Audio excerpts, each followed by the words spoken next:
إن الحمد لله نحمده ونستعينه ونستغفره ونتوب إليه ونعوذ بالله من شرور أنفسنا ومن سيئات أعمالنا من يهده الله فلا مضل له ومن يضلل فلا هادي له أشهد أن لا إله إلا الله وحده لا شريك له وأشهد أن محمدا عبده ورسوله لا نبي ولا رسول بعده يا أيها الذين آمنوا اتقوا الله حق تقاته ولا تموتن إلا وأنتم مسلمون يا أيها الناس اتقوا ربكم الذي خلقكم من نفس واحدة وخلق منها زوجها وبث منهما رجالا كثيرا ونساء واتقوا الله الذي تساءلون به والأرحام إن الله كان عليكم رقيبا يا أيها الذين آمنوا اتقوا الله وقولوا قولا سديدا يصلح لكم أعمالكم ويغفر لكم ذنوبكم ومن يطع الله ورسوله فقد فاز فوزا عظيما أما بعد فإن أصدق الحديث كلام الله وخير الهدي هدي محمد صلى الله عليه وسلم وشر الأمور محدثاتها وكل محدثة بدعة وكل بدعة ضلالة وكل ضلالة في النار. Ma'asyiral muslimin dan ma'asyiral ummahat yang semoga dirahmati Allah Subhanahu wa taala.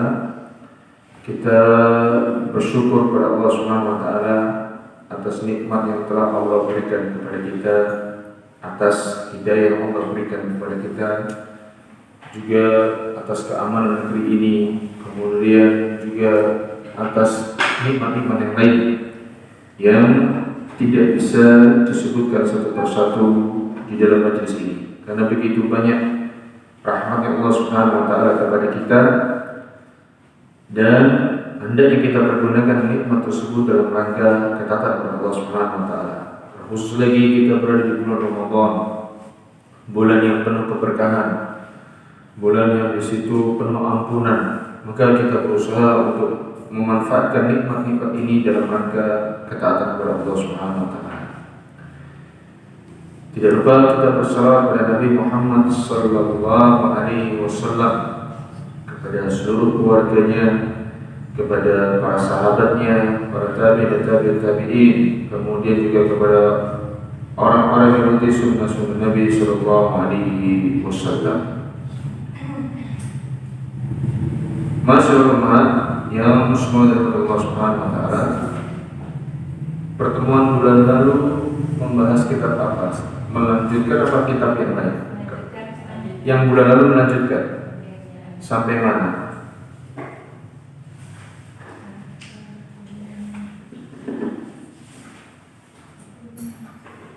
Atau kita ulangi dari Iqlam rahimakallah. Baik ya? Semua sudah memegang kitabnya, matanya? Ya. Hah? Ada yang belum? Baik. Yang belum, kalau bisa bukunya dibagi dua, ya. Maksudnya bukan dirobek ya, berbagi bukunya agar bisa melihat matanya dan penjelasan. Penjelasannya di sini saya menggunakan penjelasannya Syekh Muhammad bin Shalih Al-Utsaimin dan juga penjelasannya dari Syekh Shalih bin Fauzan Al-Fauzan. Syekh Shalih rahimahullah dan juga Syekh Shalih bin Fauzan Al-Fauzan hafizahullah taala. Nah, perhatikan ya. Kita melanjutkan perkataan Syekh Muhammad bin Abdul Wahhab setelah 2 bulan lalu kita membahas tentang Bismillahirrahmanirrahim. Kita melanjutkan, yaitu Syekh Muhammad bin Abdul Wahhab rahimahullah mengatakan i'lam rahimakallahu annahu yajibu 'alaina ta'allumu arba'i masaila. I'lam rahimakallah, betul ya? Annahu yajibu 'alaina ta'allumu arba'i masaila. I'lam itu artinya apa, Bu? Ketahuilah. Ketahuilah. Rahimakallah, semoga Allah merahmati dirimu. Annahu yajibu 'alaina ta'allumu arba'i masaila. Bahwasanya ada 4 hal yang wajib kita pelajari. Ada 4 perkara yang hendaknya kita wajib mengetahui. Ada 4 hal yang harus kita ilmui, ya. Jadi Islam itu artinya ketahuilah, ya, rahimakallah, semoga Allah merahmatimu. annahu yajibu alaina ta'allumu arba'i masailah. Ada 4 hal yang wajib untuk kita pelajari, yang kita harus ketahui. Nah, apa yang syarahnya, penjelasannya? Perhatikan penjelasannya.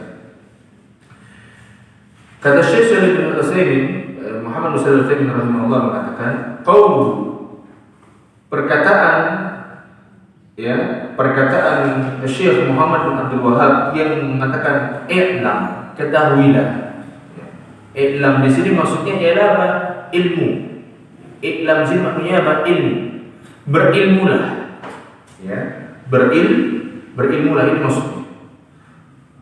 I'lam itu Bu, dalam bahasa Arab, ya, dalam bahasa Arab itu berasal dari kata-kata alima ya'lam.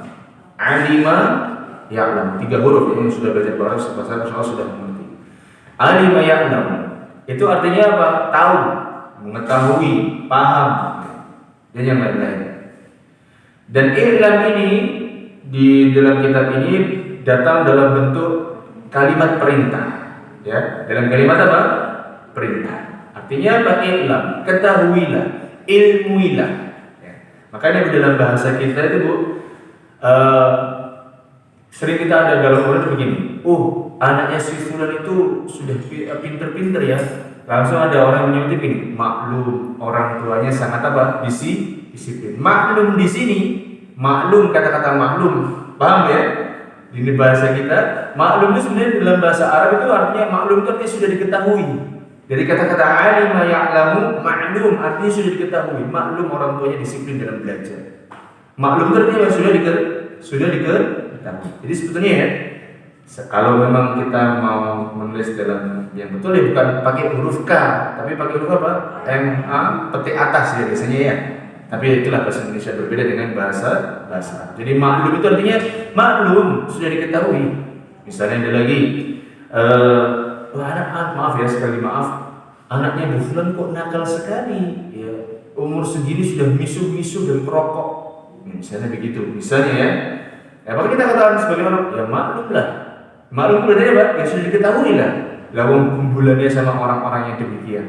Ya, maka jadi rusak. Jadi alima ya'lamu di sini i'lam. Jadi maksudnya kata Syekh Muhammad bin Abdul Wahhab ialah al-ilmu. Apa arti ilmu? Yani huwa idraku asy-syai'i ala ma huwa alaihi idrakan jaziman. Yaitu mengetahui secara pasti, idraku syai'i, mengetahui sebuah hal, mengetahui sebuah perkara atau mengetahui sesuatu ala ma huwa alaihi idrakan jaziman, yaitu mengetahui sebuah hal secara hakikatnya. Itu secara bahasa gampangnya, yaitu mengetahui sebuah perkara secara hakikatnya. Jadi tidak samar-samar, sudah jelas bagi kita. Jadi saya ulang, i'lam di sini maksudnya kata Syekh Shalih bin Utsaimin, maksud dari perkataan Syekh Muhammad bin Abdul Wahhab ialah i'lam, ketahuilah, berilmulah. Apa maksud dari ilmu? Yaitu apa? Idraku syai'i ala ma huwa alaihi idrakan jaziman, yaitu mengetahui sebuah hal atau sebuah perkara ya secara pasti sesuai dengan hakikatnya. Jadi mengetahui sebuah hal secara pasti sesuai dengan apa? Hakikatnya. Jadi nggak samar lagi. Itu namanya berilmu. Makanya Bu, orang kalau dia itu berilmu, maka dia bisa apa? Bisa membedakan hal-hal yang apa? Samar. Bisa membedakan apa? Hal-hal yang menjadi apa? Syubhat. Tapi kalau nggak berilmu, maka dia sulit. Ya, contoh, ya, ada yang pertanyaan, bagaimana hukum vaksin corona di saat puasa? Apakah membatalkan puasa? Batal apa tidak Bu? Tidak. Ya Bu, alhamdulillah sudah berilmu, berarti kan sudah membaca. Ya. Tapi kalau yang tidak berilmu, tahu apa tidak? Menganggap apa? Batal. Sebagian orang juga mengatakan lagi, kamu kok puasa kumur-kumur sih? Nah, nanti batal loh puasanya. Berarti ini orang ini belum berilmu, tidak mengerti hakikatnya. Padahal berkumur-kumur atau mungkin menggosok gigi itu tidak membatalkan apa? Puasa. Karena kita sudah jadi paham ya. Ilmu itu maknanya apa? Mengetahui sebuah perkara secara pasti sesuai dengan hakikatnya. Jadi tidak samar lagi. Paham? Nah, baik, lanjut. Maratibul idrak sittun. Maratibul idrak sittun. Ilmu atau pengetahuan itu ada 6 tingkatan. Disebutkan di sini. Ilmu ya di dalam kitab ini disebutkan atau pengetahuan itu ada 6 tingkatan. Kata Syekh Al-Utsaimin rahimahullah mengatakan, yang pertama yang tertinggi ialah al-ilmu, yaitu ilmu itu sendiri. Di tingkatan paling tinggi dalam pengetahuan ialah berilmu. Apa maknanya ilmu di sini? Wa huwa idraku syai'i ala ma huwa alaihi idrakan jaziman. Seperti yang penjelasan pertama, yaitu apa? Mengetahui sebuah hal secara pasti sesuai dengan apa? Hakikatnya. Saya sudah paham. Contoh, ibu atau kita dipegangi madu. Maaf, dia ada di gelas aqua atau ada di gelas air mineral, kemudian di situ taruh madu. Kita katakan ini apa? Ceritanya, ini madu. Berarti sudah berilmu apa belum? Sudah berilmu apa belum? Yuk. Misal kita memegang gelas air mineral, kemudian dikasih madu di dalamnya. Kemudian ada yang tanya, ini apa? Kita jawab madu. Ini berarti sudah berilmu apa belum? Sudah. Karena kita sudah tahu ini madu. Meskipun orang berkata apapun itu bukan air madu, itu air seni. Sebagian mau bukan itu air comberan itu. Sebagian mau itu sirup, enggak, ini madu. Karena kita sudah tahu apa hakikat. Ini namanya berilmu. Dan subhanallah ya, kemarin saya bertemu dengan seorang ustaz, semoga Allah Subhanahu wa taala menjaga beliau. Beliau menasihati begini. Ini terutama nasihat untuk di akhir zaman seperti kita sekarang, di masa-masa penuh dengan fitnah dan cobaan, khususnya bagi kaum muslimin, muslim atau muslim. Beliau mengatakan begini, kalau kita sudah memegang sunnah, memegang Al-Quran dan sunnah ala fahmi salaf, dan kita tahu bagaimana pemahaman yang benar, ya, kemudian kita sudah mendengarkan penjelasan ayat atau mungkin hadis tersebut, orang berkata apapun maka jangan pernah didengarkan. Itu seperti antum ketika dipegangi air mineral, gelas air mineral, dan kita antum diisi madu, dan antum tahu itu isinya madu, maka jangan pernah dengarkan ocehan orang yang mengatakan, oh bukan madu itu ada comberan, oh bukan madu itu air seni atau air kencing. Tidak, jangan pernah dengarkan. Tetap pegang madu tersebut sampai datang keyakinan. Itu sampai datang apa? Mau. Jadi kalau kita sudah pegang sunnah, jangan ragu, sudah pegang terus. Sampai kapan? Sampai datangnya ajal kita. Ya, karena kita sudah berilmu. Nah, hal ini juga berilmu atau berilmu ini sebagaimana perintah Allah Subhanahu wa taala di dalam surat Muhammad ayat yang ke-19. Ada yang memegang Al-Qur'an? Ada. Coba buka surat Muhammad ayat yang ke-19. Dibaca saja tetapi tidak usah pakai mic. Coba dicari 19 ayat 19. Sudah? Kalau sudah, salah seorang yang bisa membacakan mohon dibaca. Enggak usah pakai mic, tidak apa-apa. Juz 26. Juz 26. Monggo dibuka perlahan.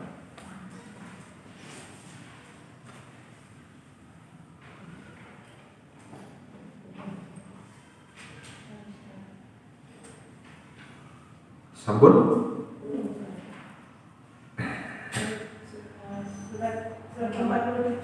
Pokoknya surat Muhammad juz 19 ayat 19 sudah?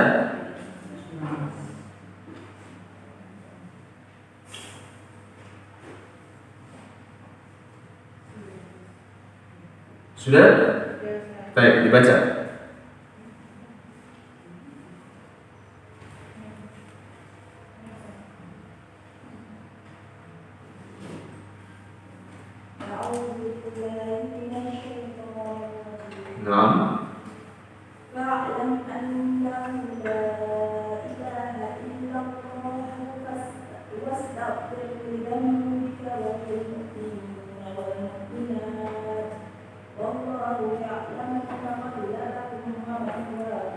Coba artinya dibaca, Ibu.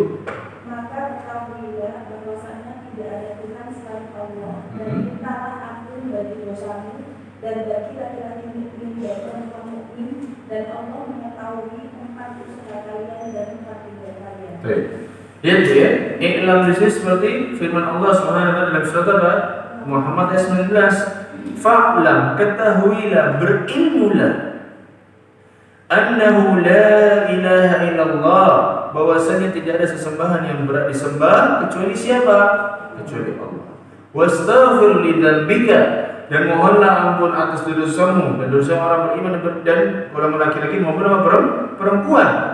Allah Subhanahu wa taala mengetahui tempat usaha kalian, kata Allah Subhanahu wa taala. Jadi berilmu di sini maknanya kita harus benar-benar tahu bahwasanya Allah Subhanahu wa taala satu-satunya zat yang berhak diibadahi dan Allah Subhanahu wa taala tidak boleh dipersekutukan. Dan berilmu juga dalam masalah apapun kita harus mengetahui secara hakikat. Ini tingkatan yang pertama dalam pengetahuan, yaitu apa? Ilmu. Jadi sudah enggak samar lagi. Nah, kemudian yang kedua yaitu al-jahlu al-basit. Pakai tok ya. Disebutkan di sini. Yang kedua itu al-jahlu al-basit, atau dalam bahasa Indonesia disebutkan apa? Kejahilan yang ringan. Yaitu pintar tapi masih bodoh sedikit-sedikit. Ringan tapi jahilnya itu ringan, enggak nemen-nemen. Paham Bu? Apa maknanya al-jahlu al-basit? Yaitu adamul idraki bil kulliyah. Yaitu terhadap sebuah perkara dia tidak mengetahui secara keseluruhan. Jadi masih ada yang samar sedikit. Ya, saya itu madu, tapi kok agak encer ya. Nah, misalnya itu masalah, saya contohnya misalnya madu semua Bu ya. Ini madu, tapi kok encer ya. Enggak, berarti orang ini belum mahir tentang masalah apa madu. Paham Bu ya? Ini tingkatan yang kedua, al-jahlu al-basit, pakai tok. Makanya ada Ustaz Abdul Basit, hafizahullah ta'ala. Yang ketiga yaitu apa? Al-jahlu al-murakkab. Ini yang parah. Yaitu apa? Kejahilan yang murakkab itu artinya kalau terjemahkan itu kuadrat, bertingkat. Makanya kalau misalnya guru-guru kami dan misalnya teman-teman kami, maaf, kalau bercerita fulan, wallah fulan ini jahil murakkab. Maknanya apa? Jahilnya atau kebodohannya itu bertingkat, sudah apa? Parah. Kalau bahasa kami begitu. Al-jahlu al-murakkab itu apa? Kebodohan yang parah. Ya. Dan kita nggak boleh menjadi orang seperti ini. Ya.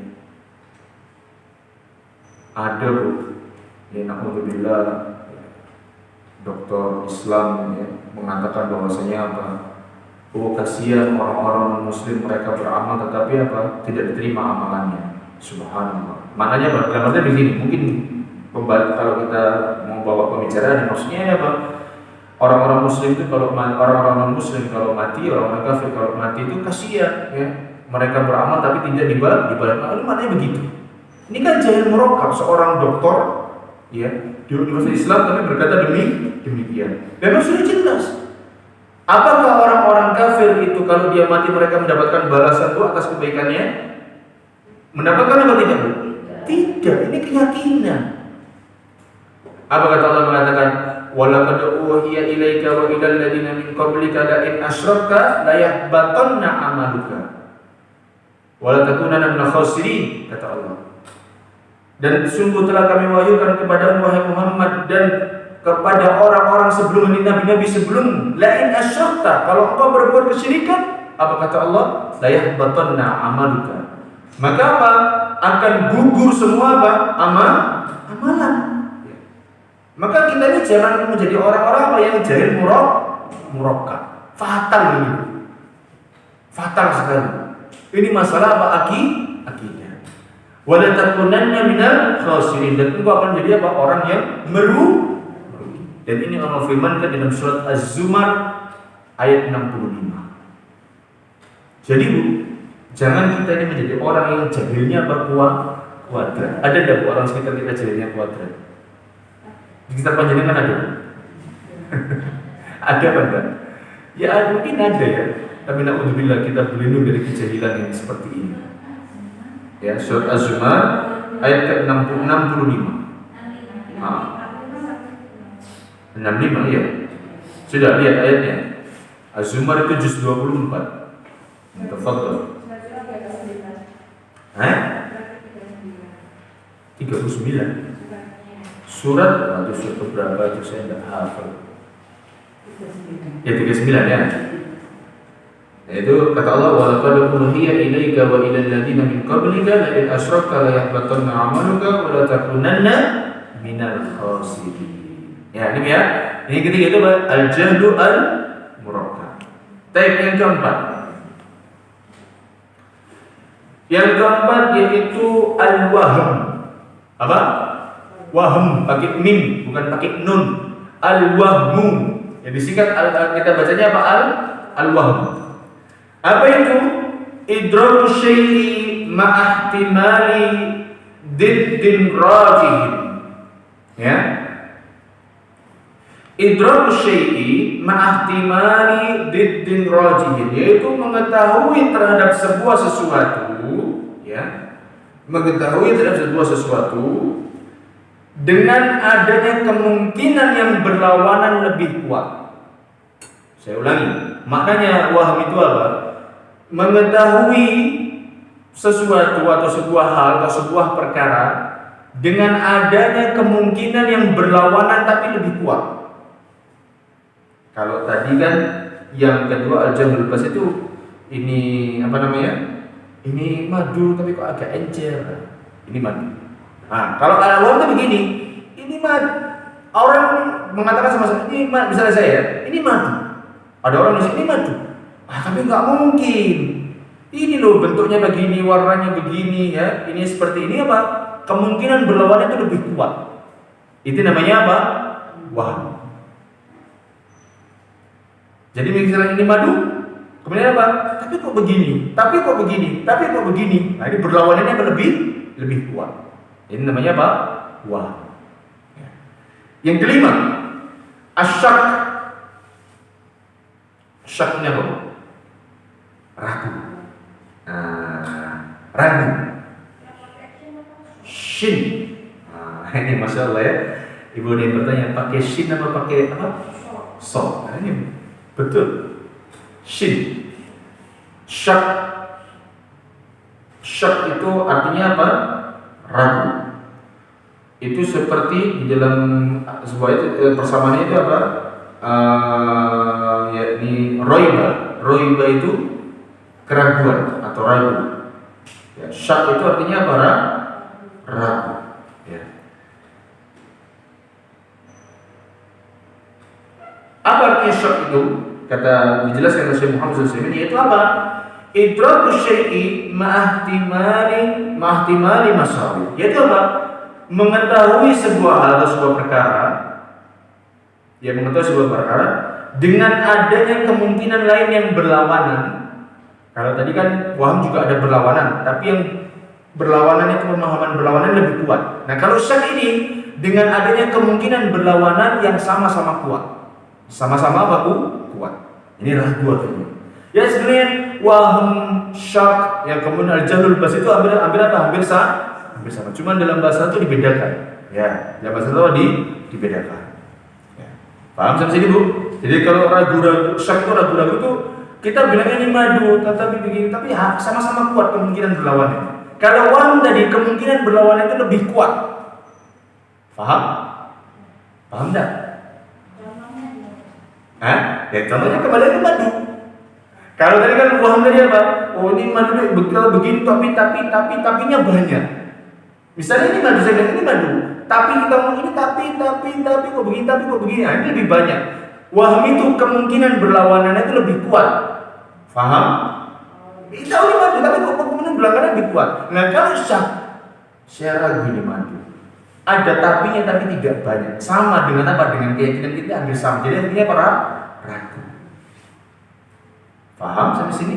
Saya bilang tadi al-jahl al-basit, waham, syak sama nanti itu hampir sama. Ya. Cuma dalam bahasa apa dibedakan sedikitnya. Nah, kemudian yang ketiga yaitu apa? Yang terakhir yang keenam yaitu al-dhon. Apa dhon itu? Dzon. Dzon itu artinya apa? Prasangka. Ya. Dzon itu artinya apa? Prasangka. Apa artinya prasangka, Bu? Terjemahkan. Ya, itu dijelaskan oleh Muhammad SAW, yaitu idratu syai'i ma'ahtimalin diddin marjuhin, yaitu mengetahui sebuah hal ya dengan kemungkinan yang berlawanan itu lebih lemah. Kalau waham itu kan kemungkinan berlawannya lebih kuat. Kalau dzon itu mengetahui sebuah hal dengan kemungkinan berlawanannya lebih lemah. Ini dzon. Dan kita harus menjauhi perbuatan prasangka. Ibu kalau perempuan, maaf Bu ya, jangan sering nilai HP-nya suaminya. Ya Allah Bu. Kalau ibu sayang sama suami boleh, dan itu memang harus sayang sama suami. Tetapi mencintai makhluk itu sewajarnya. Ya, tidak boleh berlebihan. Karena bisa jadi yang kita sayang itu ternyata buruk, dan kalau benci sama suami juga tidak boleh berlebihan. Karena apa yang kita benci itu belum tentu jelek semuanya, bisa jadi ada kebaikan. Sama juga suami panjenengan sama panjenengan, ya cintanya sewajarnya. Bukan kita tadi sesuatu mengatakan ahbib habibaka haunan ma, ya asa antakuna bagian yauman ma.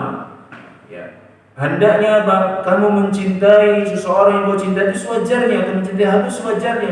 Siapa tahu dia menjadi zat atau mungkin orang yang kita benci pada suatu hari.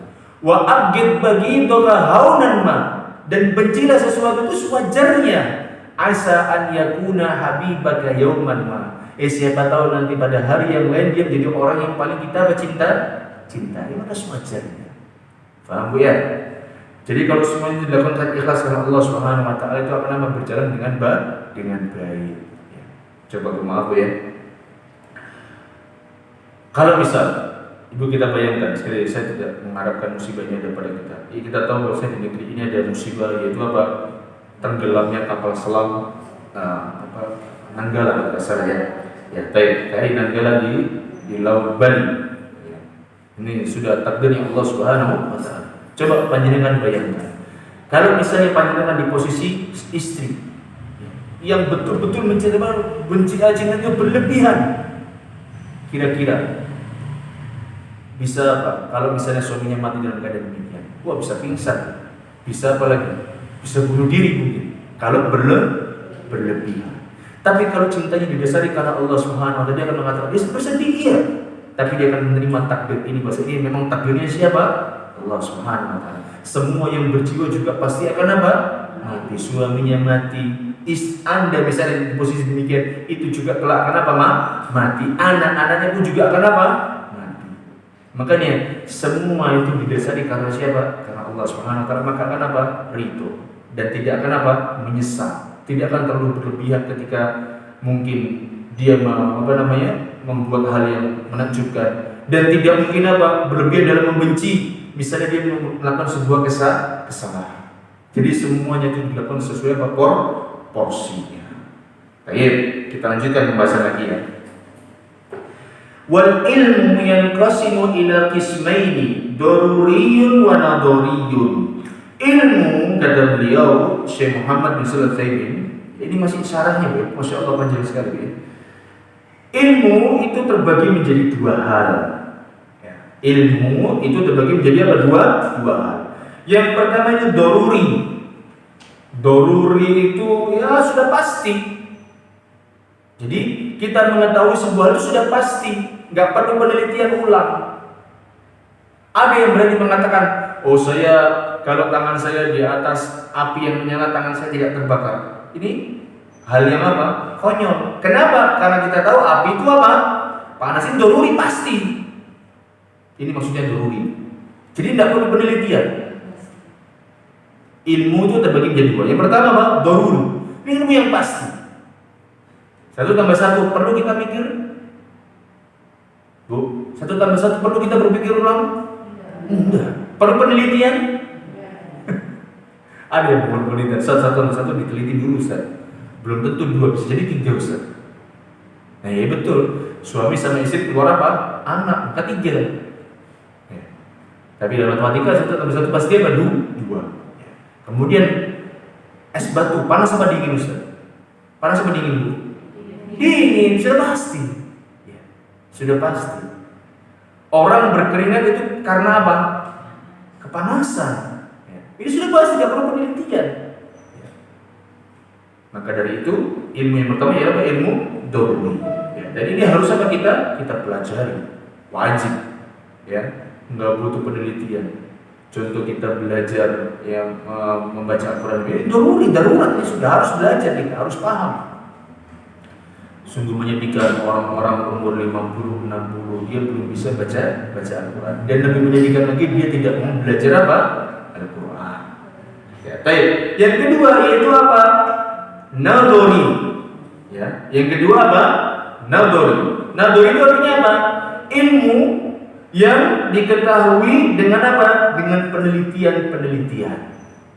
Ini nadhari. Ini butuh penelitian. Tidak bisa dengan apa? Dengan diketahui dengan cara enggak. Ini butuh apa? Ini namanya ilmu nadhari. Ya, paham ya? Jadi ilmu itu sudah pasti daruri dan enggak perlu diadakan penelitian. Yang kedua adalah ilmu apa? Nadhari. Yang membutuhkan apa? Penelitian. Makanya Bu, di dunia ini setiap hari itu teknologi semakin apa? Berkembang. Panjenengan misalkan atau kita beli HP yang harganya 10 juta dengan kemampuan yang begitu ternyata subhanallah HP dari negeri Cina itu yang harganya 3 juta, 4 juta itu bisa sama teknologinya seperti HP yang harganya berapa? 10 juta. Betul apa tidak Bu? Betul, ini berkembang terus. Ini namanya apa? Nadhari. Ini kok bisa begini ya? Karena apa? Ada penelitian yang berkembang. Subhanallah Bu, dulu kita tuh kalau mau beli HP mahalnya bukan main, iya benar? Iya. Tapi sekarang apa? 1 juta, 2 juta sudah bisa dapat HP? Bisa. Yang baru maupun apa yang bekas. Ya. Jadi ilmu terbagi menjadi 2 yaitu apa? Daruri dan apa? Nadhari. Ya, baik tadi. Nah, sekarang berpindah kepada perkataan yang lain. Perkataan rahimakallah. Semoga apa? Allah merahmati. Apa syarahnya atau penjelasan yang dijelaskan oleh Syekh Muhammad bin Shalih Al-Utsaimin rahimahullah taala. Kata beliau itu apa? Afadha 'alaika min rahmatihi allati tahsulu biha 'ala matlubika wa tanju min mahdurika. Fal maknanya adalah ghafarallahu laka ma madha min dunubika. Maknanya adalah rahimakallah ini adalah doa dari Syekh di sini. Yang maksudnya semoga Allah Subhanahu wa taala melimpahkan kepadamu rahmat. Semoga Allah Subhanahu wa taala mengampuni dosa-dosamu. Dan semoga Allah Subhanahu wa taala mengabulkan keinginanmu. Ya. Semoga Allah Subhanahu wa taala menyelamatkanmu. Jadi kita terus mendoakan sesama ummahat, suaminya didoakan Bu. Panjenengan itu jangan kalau di rumahnya dong duitnya tok. Mas gulontek, Mas waktunya anak-anak bayar sekolah, Mas waktu Mas tok. Tapi tidak pernah mendoakan suaminya kalau kerja. Alhamdulillah. Makanya Bu, suami itu senang Bu ya. Suami itu insyaallah senang ketika misalnya dia bekerja, kemudian datang WA. Wahai suamiku, bertakwalah sama Allah, jangan lupa sholat duhur, sholat asar. Itu senang Bu. Pernah itu demikian? Pernah insyaallah ya? Oh enggak pernah. Ada yang enggak pernah, ada yang enggak pernah. Jangan sampai. Ya. Alhamdulillah kalau pernah. Ya. Doakan suaminya. Rahimakallah. Ya, semoga Allah merahmati. Ini sebagaimana dalam sebuah hadis.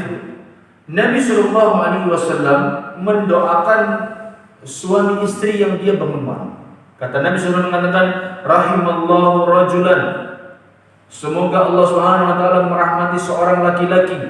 Ya rahimah. Sama-sama rahimah itu artinya apa, Bu? Merahmati, mengasihi sayangi. Rahimallahu rajulan. Semoga Allah merahmati seorang laki-laki qama minan naumi, yang dia bangun pada malam hari, fasalla, kemudian dia apa? Salat. Wa ayqadha imra'atahu fasallat, kemudian dia membangunkan wanitanya atau istrinya, kemudian istrinya pun juga ikut apa? Salat. Fa in abat nadaha ala wajhiha alma. Kalau istrinya enggan untuk dia bangun malam, apa yang Rasulullah perintahkan itu apa? Nadaha, dia memercikkan, bukan diguyang ya. Bukan dibujuk air, tapi apa? Dipercikkan. Ya. Wah istri, ayo bangun malam. Ini Allah merahmati. Dan Nabi itu di situ kata Nabi SAW. Kata Nabi SAW mengatakan warahimallahu rama'at warahimallahu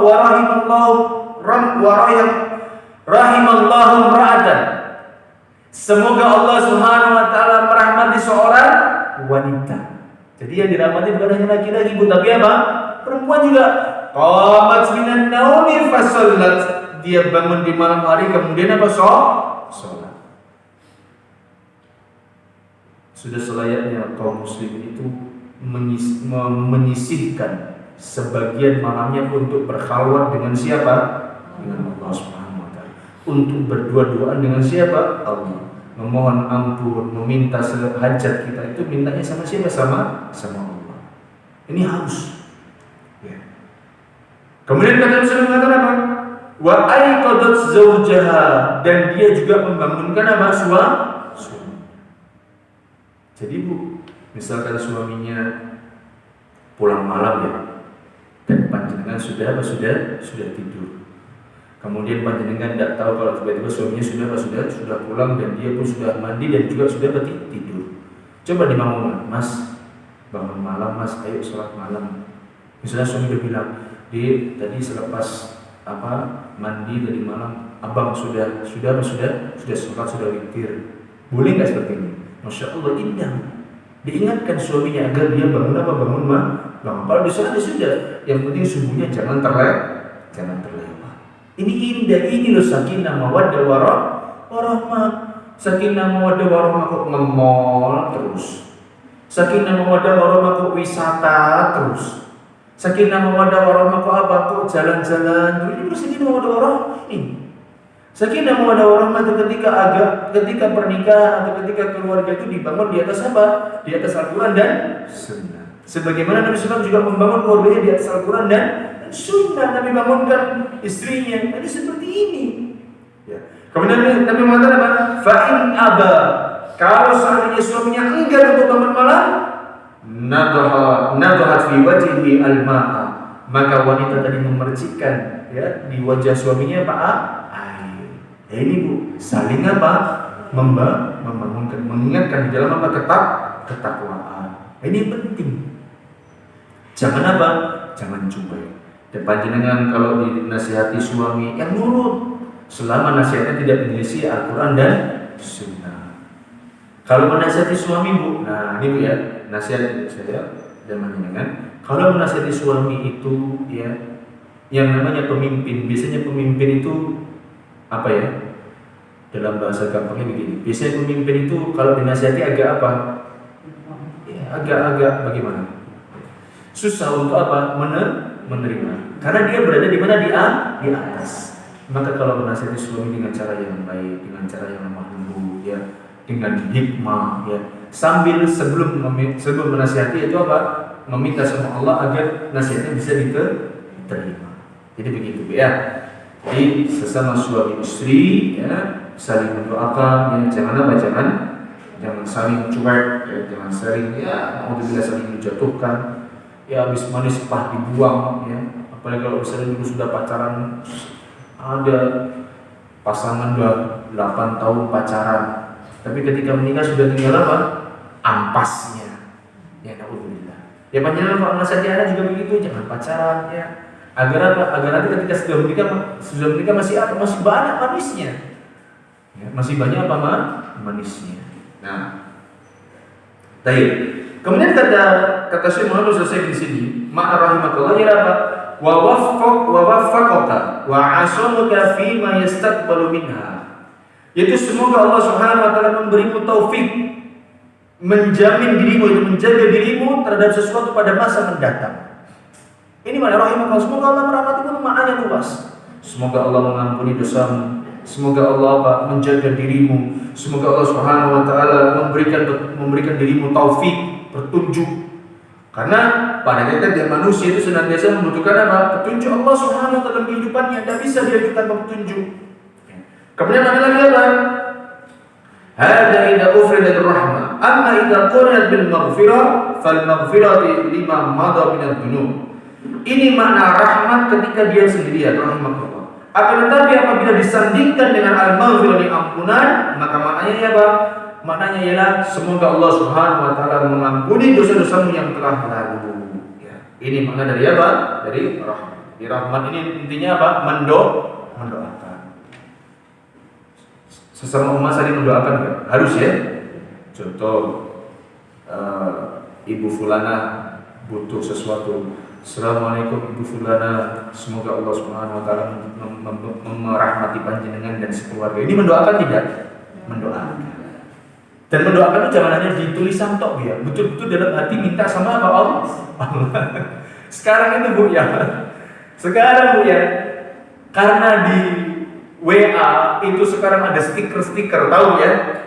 Wah, orang stiker-stiker ini. Tapi apa? Hatinya tidak mendoakan. Yang penting apa? Tempel stiker, trot. Barakallahu fikum. Tetapi hatinya tidak mendoakan. Ada enggak ini? Ya mungkin hati-hati kita seperti ini ya. Na'udzubillah. Ya.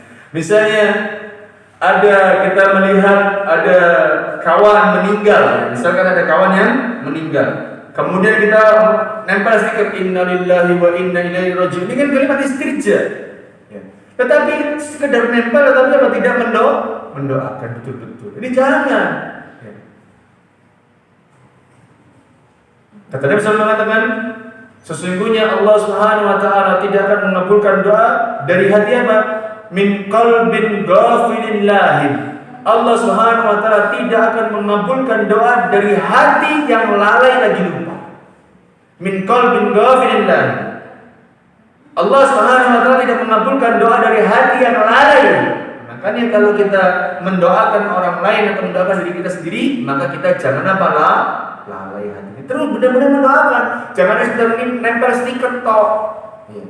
Assalamualaikum stikernya sekarang. Stiker sekarang itu semakin banyak. Wah lucu-lucu, ada yang baik, ada yang tidak baik. Ya. Kalau ada stiker-stiker yang tidak baik, mohon jangan diambil. Maaf ya, sekali maaf. Ada orang ya. Ini ikhwan ya, laki-laki ngirimi saya stiker karena mungkin pada saat itu saya membuat statement atau mungkin maaf ngirim sesuatu ke dia, kemudian dia mengatakan ini, wow, subhanallah, wow, itu kan benar, subhanallah sudah di awal, kemudian apa dia takjub, tetapi gambarnya apa? Gambar perempuan dapat jilbab. Nah, ini mencampurkan adukan antara hak dan apa tidak boleh. Subhanallah benar, subhanallah. Tapi apa? Ini saya nggak bisa tidak bisa memberikan contoh bagaimana bentuk. Intinya apa? Ini gambar wanita tidak berjilbab, dipotong kepalanya, yang dimana ekspresi wanita ini apa? Ekspresi gembira. Ini nggak boleh. Ini ikhwan benar. Saya sudah tidak mau sebut namanya. Semoga Allah Subhanahu wa taala mengampuni dirinya dan semoga dia sudah bertaubat. Jadi seperti itu. Stiker yang baik ya boleh-boleh saja, yang baik. Tapi yang jelek jangan diambil, jangan pula disimpan. Ada stiker ya, anak mungkin dia sudah remaja, dia nggak pakai baju, tapi dalam posisi apa? Dalam posisi ketawa. Ya. Ini nggak perlu. Ya kalau lebih baik apa? Stiker-stiker yang bergambar manusia itu tidak boleh dipakai. Stiker-stiker yang penuh dengan doa, ya. Itu hendaknya kita simpan, dan ketika kita mendoakan maka apa? Kita benar-benar mendoakan dengan hati yang dengan Allah Subhanahu wa taala. Nah, terus lanjut. Qauluhu, ya, perkataan beliau yaitu Syekh Muhammad bin Abdul Wahab yang mengatakan arba'i masailah, 4 perkara. Itu apa? Hadhil masailu allati dzakaraha al-muallif rahimahullah taala tasmulud dina kullahu wa hiya jadiratun bil inayati bi idami naf'iha. Jadi 4 perkara yang disebutkan mu'alif ini adalah perkara yang mencakup keseluruhan dalam masalah agama Dan ini betul-betul harus diperhatikan karena manfaat yang sangat besar. Nah, sekarang kita berpindah. Nah, lihat ya, sudah lihat lagi matanya. Al-ula yang pertama, sudah lihat matanya? Loh, matanya panjenengan yang pegang panjenengan. Al-ula yang pertama, al-ilmu, sudah? Wa huwa ma'rifatullahi. Ini masih yang pertama ya. Wa ma'rifatu nabiyhi wa ma'rifatu dinil islami bil, ayo siapa bisa baca? Bil adillati. Saya ulang ya. Al-ula yang pertama, empat dari empat perkara ini yang pertama apa? Al-ilmu, berilmu tentang apa? Yang pertama di musim pertama. Jadi yang pertama berilmu. Tapi berilmu tentang apa? Ada tiga di sini.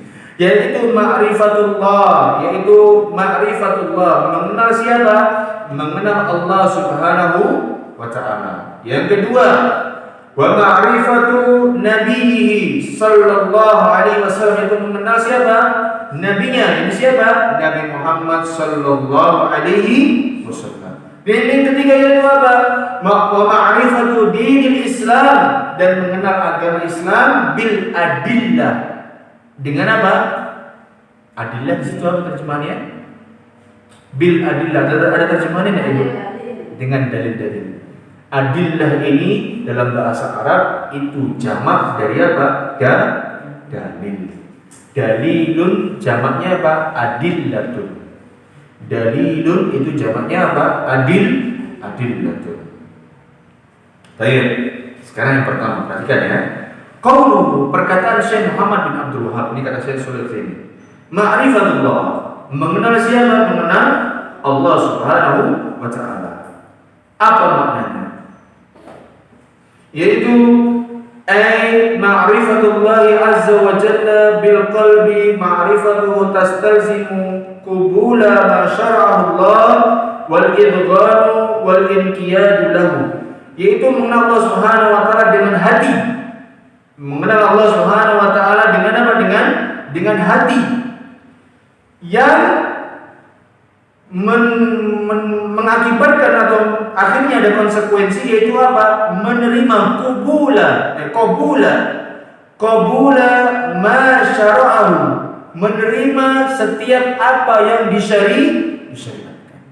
Jadi makna yang mengenal Allah di sini apa? Itu kita mengenal Allah Subhanahu wa ta'ala dengan hati kita.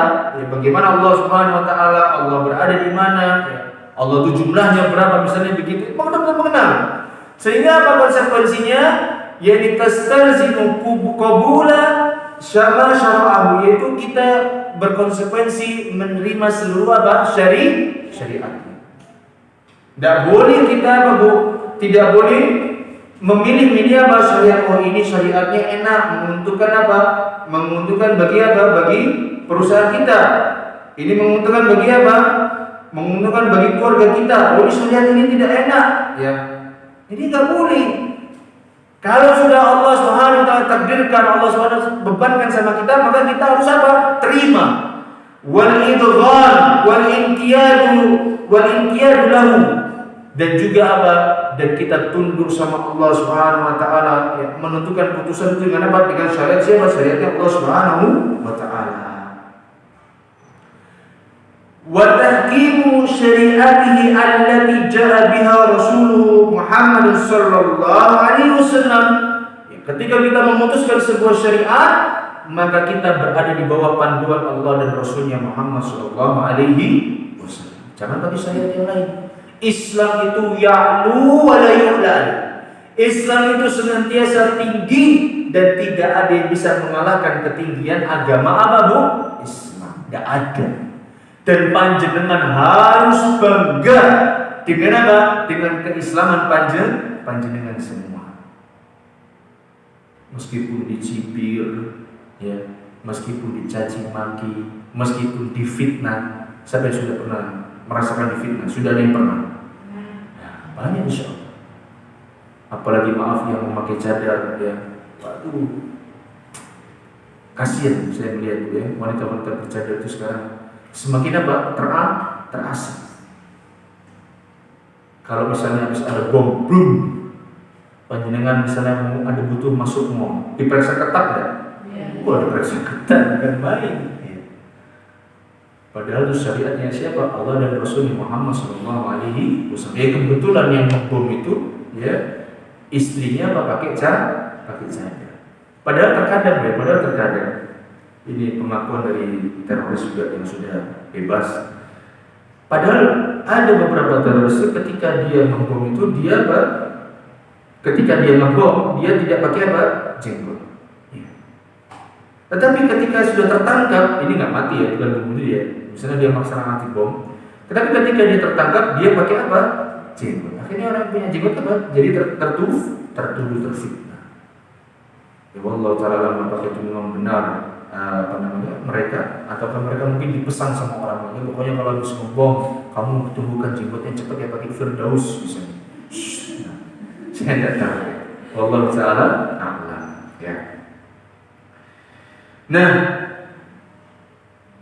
di dalam sebuah ayat ya, dalam surat Al-Ahzab, coba dibuka surat Al-Ahzab ayat yang ke-36. Soalnya sudah saya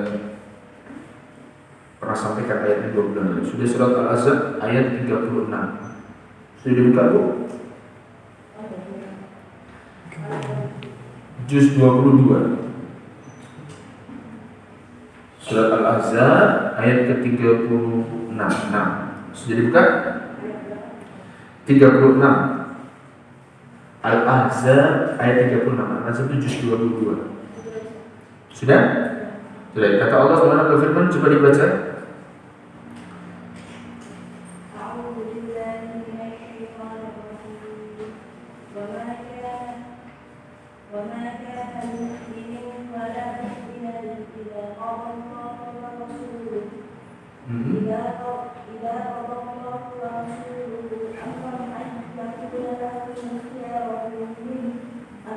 Cukup. Dibaca artinya?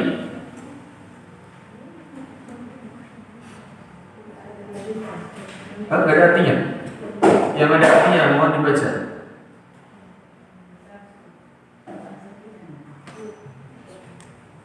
Dan tidaklah pantas bagi laki-laki yang mukmin dan perempuan yang mukmin apabila Allah dan Rasulnya telah menetapkan suatu ketetapan akan ada pilihan yang lain bagi mereka tentang urusan mereka.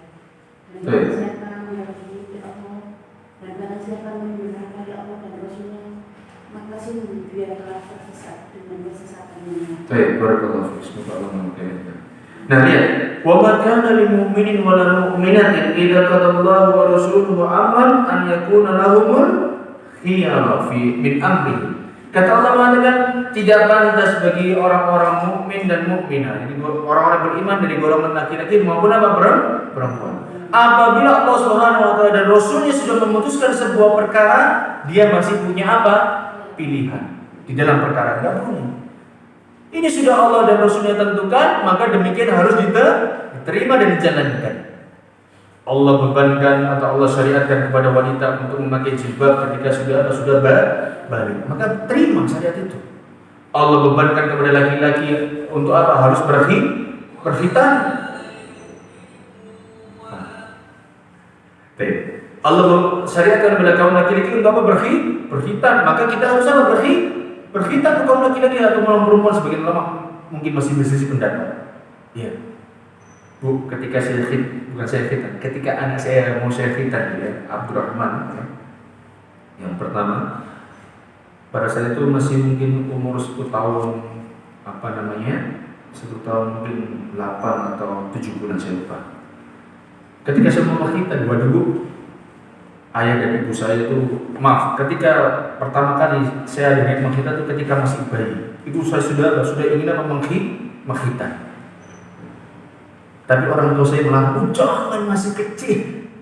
Itu dilarang sama ayah dan ibu saya, malu. Saya bilang sama istri, ya sudah, nggak usah. Ibu tahu ya, padahal kalau khitan pada saat kecil itu lebih cepat apa Bu? Lebih cepat sembuhnya. Betul itu, dan memang betul. Kalau memang dilakukan oleh orang profesional, khitan pada masa kecil itu lebih cepat apa? Keringnya, lebih cepat apa? Sembuhnya. Kenapa? Karena anak bayi belum banyak apa? Belum banyak gerak. Sudah pernah pengalaman dia? Oh, subhanallah. Itu bagus. Misalnya ini ada Mas Albani, misalnya kalau punya anak, itu kecil harus berani. Ya. Tapi kedua, pada satu orang tua saya berserah. Saya nurut anaknya. Akhirnya saya beranikan diri pada saat umur 1 tahun 8 bulan. Saya nggak kasih tahu ayah dan ibu saya. Saya bilang sama istri, ini ada khitan gratis, mumpung gratis. Apa? Iya, makanya itu. Nah, ini 1 8 bulan, mumpung. Padahal kalau pada saat itu pertimbangan begini, kecil sekalian atau sudah agak gede sekali. Kalau gede kan sudah bisa dikasih tahu untuk diam. Nah, ini kan 1 tahun ini kan apa, Bu? Pertimbangannya kan masih banyak apa? Gerak, dan dia juga belum terlalu mengerti untuk apa diberitahu. Betul atau tidak? Ya, betul. Nah, kemudian sudah sama istri, ini ada khitan gratis, pakai laser lagi. Mau apa enggak? Ya udah, ayo mau. Akhirnya apa? Saya khitan anak saya. Waktu ketiga itu langsung tahu, loh kok dikitan? Kok pulang kan nangis-nangis Bu ya? Karena mungkin efek dari biusnya sudah habis karena pakai laser, bukan pakai klem, bukan juga pakai gunting. Kok nangis-nangis? Iya, habis dikitan. Duh, orang tua sebagai. Sudah akhirnya mereka menerima, ya. Menerima, dan akhirnya boleh sekarang apa baik-baik saja. Nangisnya kalau anak musuh nangis itu paling 4 hari. Itu kita harus kupingnya itu harus jadi tahan, nggak boleh memerah, kuping harus dingin terus, karena nangis terus Bu. Menangisnya bukan karena sakit, karena mungkin maaf, kalau anak walidah alhamdulillah segala puji bagi Allah, anak saya tidak merasakan kesakitan setelah sakit, setelah disunat, nggak nangis perih sakit itu tidak memegang air kelamin, enggak. Nangisnya karena baik, karena ini dimanja, karena apa? Habis hilang sesuatu yang ada dalam hidupnya, yang menembak setiap hari hilang tiba-tiba, dan akhirnya apa? Ya seperti biasa lagi. Jadi setiap syariat Allah sudah bebankan sama kita, Allah syariatkan sama kita harus apa? Menerima. Buktinya apa sekarang? Banyak orang-orang kafir sekarang pengen apa? Dihita. Kalau mereka soal alasan medis dan untuk alasan maaf kenyamanan dan berhubungan intim, mereka banyak seperti itu, bisa dibaca di internet. Sahih Islam itu menjadikan syariat itu indah. Terkadang kita mungkin melihatnya menyakitkan. Padahal syariat Islam adalah syariat yang paling apa? Syariat paling indah. Yang paling kasih sayang terhadap siapa? Umatnya. Enggak ada yang tidak kasih sayang di dalam syariat agama Islam. Nah, kemudian kata Syekh Muhammad SAW mengatakan, wa yata'arrafu al-'abdu 'ala rabbih bin-nadhari fil ayati syar'iyyati fi kitabillahi ta'ala wa sunnati Rasulillah sallallahu alaihi wasallam. Seorang hamba itu bisa mengenali Rabbnya, mencari tahu tentang Rabbnya itu dengan melihat tanda-tanda kebesarannya di dalam ayatnya, di dalam ayat-ayat Al-Quran, dan juga apa? Mengetahui tanda-tanda kebesaran Allah Subhanahu wa taala di mana? Melalui sunnah-sunnah Nabi sallallahu alaihi wasallam. Makanya Al-Quran ini ya kita baca baik-baik, kita lihat terjemahannya, lalu kita baca tafsirnya. Ini kita bisa melihat kebesarannya, siapa kebesaran Allah Subhanahu wa taala. Ini pertama, mengenali Allah Subhanahu wa taala dengan cara yang pertama itu apa? Mengenali melalui tanda-tandanya yang ada di dalam Al-Quran dan juga di mana di sunnah. Ini pertama. Jadi mengenal Allah Subhanahu wa taala itu Bu, yang pertama melalui apa? Melalui atau melihat kepada Al-Quran dan sunnah. Yang kedua, wan nadaru fil ayati al-kauniyati, wan nadaru fil ayati al-kauniyah. Yang kedua itu melihat atau merenungkan tanda-tandanya yang ada pada apa? Pada kauniyahnya Allah Subhanahu wa taala, yaitu tanda-tanda kebesaran Allah yang ada di jagat raya ini. Ini kauniyah. Kalau Al-Quran dan Sunnah itu al-ayat al-syar'iyyah. Paham? Mengenal Allah Subhanahu wa taala yang pertama melalui ayat-ayat syar'iyyah. Al-ayat asy-syar'iyyah yaitu apa? Melalui Al-Quran dan As-Sunnah.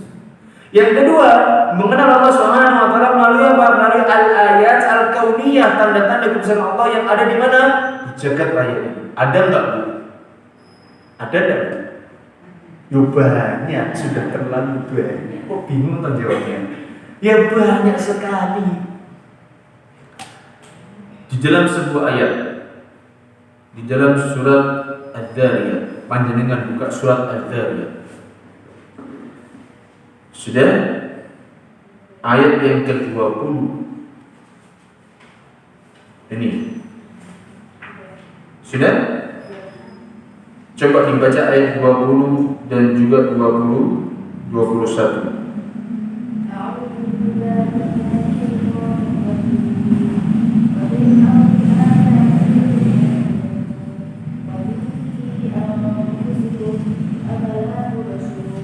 Mumtaz. Artinya Bu?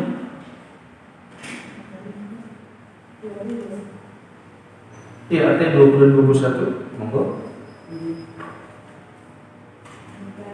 Dan di bumi terdapat tanda-tanda kebesaran Allah bagi orang-orang yang yakin. Dan juga pada dirimu sendiri, maka apakah kamu tidak memperhatikan? Masya Allah. Kata Allah mengatakan, wa fil ardi ayatul lil muqinin, dan di atas muka bumi ini atau di bumi ini ayatul lil muqinin, ada tanda-tanda kebesaran atau kekuasaan Allah Subhanahu wa taala bagi orang-orang yang meyakininya. Adanya siang dan malam itu semua terjadi karena kehendaknya siapa Bu? Kehendaknya Allah Subhanahu wa taala. Kemudian ada panas, ada hujan. Itu karena terjadi karena siapa Bu? Karena Allah. Adanya matahari dan bulan itu karena siapa Bu? Karena Allah. Panjenengan bisa menciptakan matahari? Tidak bisa. Kita tidak bisa menciptakan matahari, kita tidak bisa menciptakan bintang. Ya bisa bintang di kamar, tempelan di tembok. Tapi bintang di langit kita bisa ciptakan? Tidak bisa.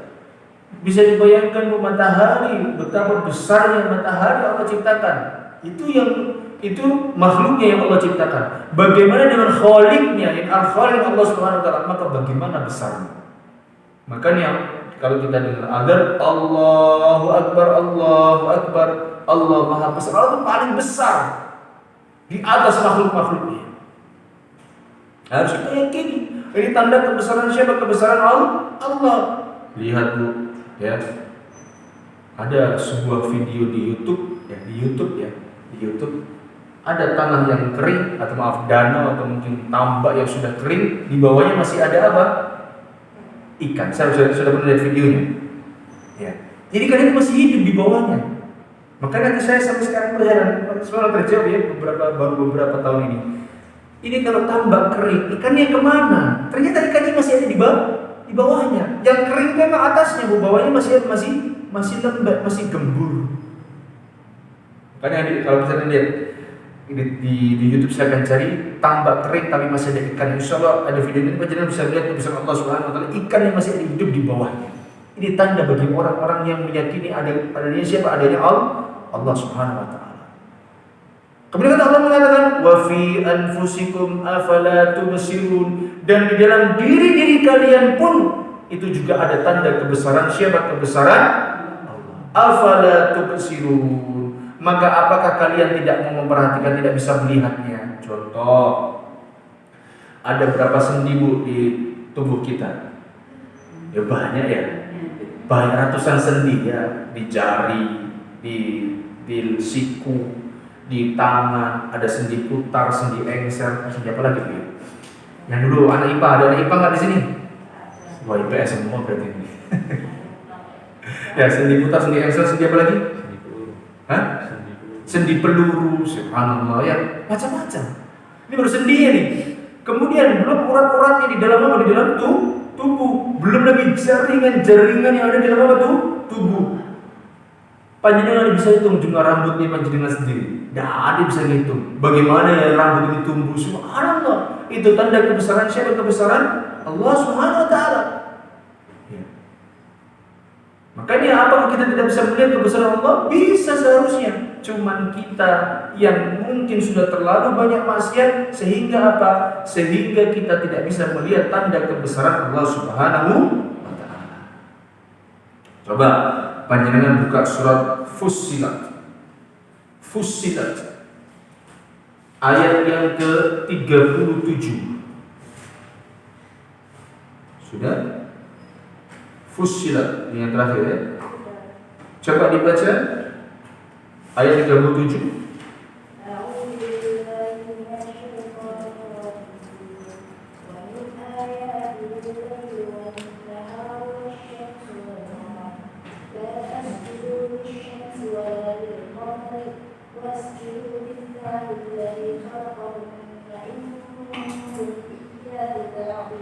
Tayyib, barakallahu fiik.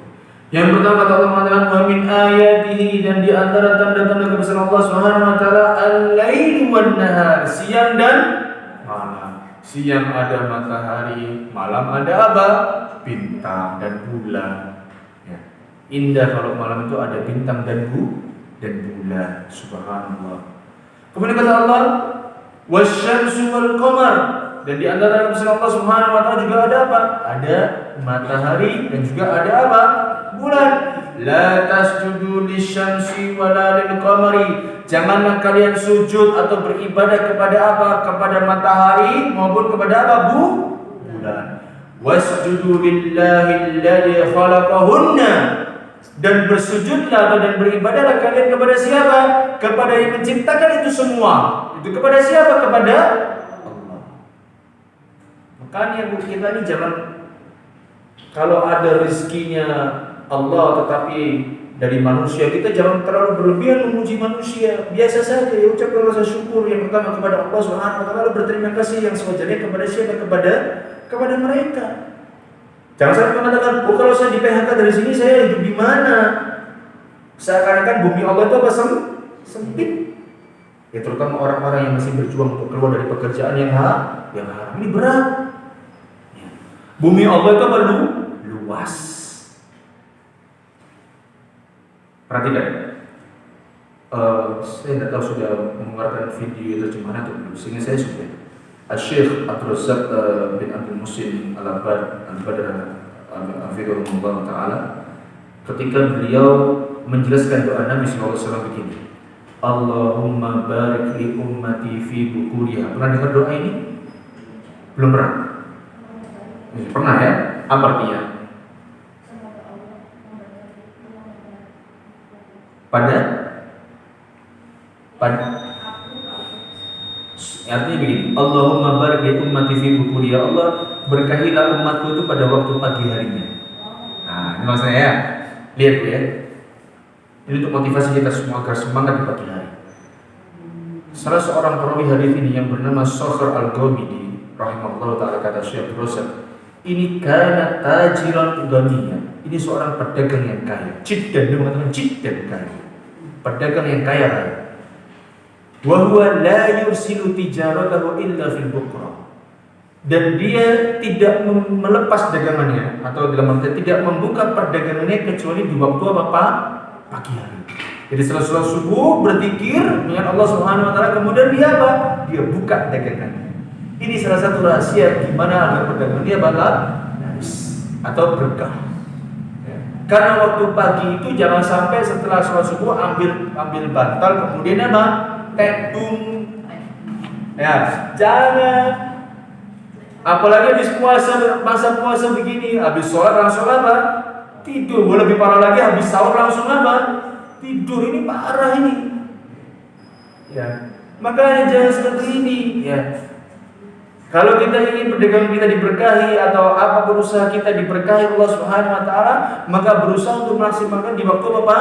Pagi. Karena Nabi doakan, Allahumma barik li ummati, Allah berkahilah umatku pada pagi hari ini. Doanya siapa? Rasul sallallahu alaihi wasallam. Kan sekarang ini banyak umat yang jualan dagang online ya. Nah, banyak ya. Enggak apa-apa, enggak usah malu. Ya, saya pun juga berdagang, ya. Enggak usah malu. Maka apa? Berusaha menjemput rezeki pada waktu pagi hari setelah kita sholat subuh, kemudian juga berzikir dan mungkin amal-amal sholat yang lain. Kemudian apa? Kita mengejar itu semua. Ya, boleh saja, tidak dipermasalahkan. Maka dari itu ma'asyiral ummahat yang semoga dirahmati Allah Subhanahu wa taala, tanda kebesaran Allah Subhanahu wa taala sangatlah banyak. Ya. Disebutkan satu persatu ya tidak bisa. Ya. Di dalam diri kita itu sudah sangat banyak apa tanda kebesaran Allah. Contohnya sama-sama badannya lengkap, punya otak, punya apa, punya tangan, punya kaki, punya mata, punya telinga. Tapi yang satu pintar, yang satu tidak apa, tidak seberapa pintar. Itu kan bukti tanda kebesaran Allah Subhanahu wa taala. Iya. Sama-sama berbadan lengkap, tapi satu bisa menciptakan, salah satu tidak. Itu tanda kebesaran Allah. Iya. Sama-sama di sekolah yang apa? Di sekolah yang sama, sekolah favorit misalnya. Tapi ketika sudah lulus, satu jadi ustadz, satu jadi apa? Jadi Jadi misalnya jadi tentara, itu kebesaran Allah, iya. Itu tanda kebesaran Allah, Allah yang atur semuanya. Ya. Makanya hendaknya kita menerima takdirnya Allah Subhanahu wa taala, ya. Kemudian juga hendaknya kita apa? Baik kita terima takdir Allah, kemudian jalankan takdir itu dengan apa? Dengan senang hati, tanpa ada rasa bunda, gelisah. Apapun yang terjadi sama kita itu ketahuilah bahwasanya itu sudah ditakdirkan Allah Subhanahu wa taala 50.000 tahun sebelum Allah ciptakan langit dan bumi. Senantiasa berdoa, beribadah kepada Allah Subhanahu wa taala agar apa? Diberikan jalan keluar dari setiap permasalahan. Makanya kuncinya yang pertama ialah apa? Mengenal Allah. Di dalam sebuah hadis Nabi sallallahu alaihi wasallam bersabda, "Ta'arafillaha fil rakha'i ya'rifka fil syiddah." Kenalilah Allah Subhanahu wa taala pada masa lapang, maka Allah Subhanahu wa taala akan kenal dirimu pada masa sempit. Ya. Mungkin di antara faktor yang menyebabkan doa kita enggak dikabulkan pada saat sempit ialah apa? Kita lupa untuk mengenal Allah pada waktu apa? Lapang. Kalau dagangannya laris, lupa sama Allah. Sampai lupa sholat, apalagi kalau lagi ngirim-ngirim gitu Pak, habis.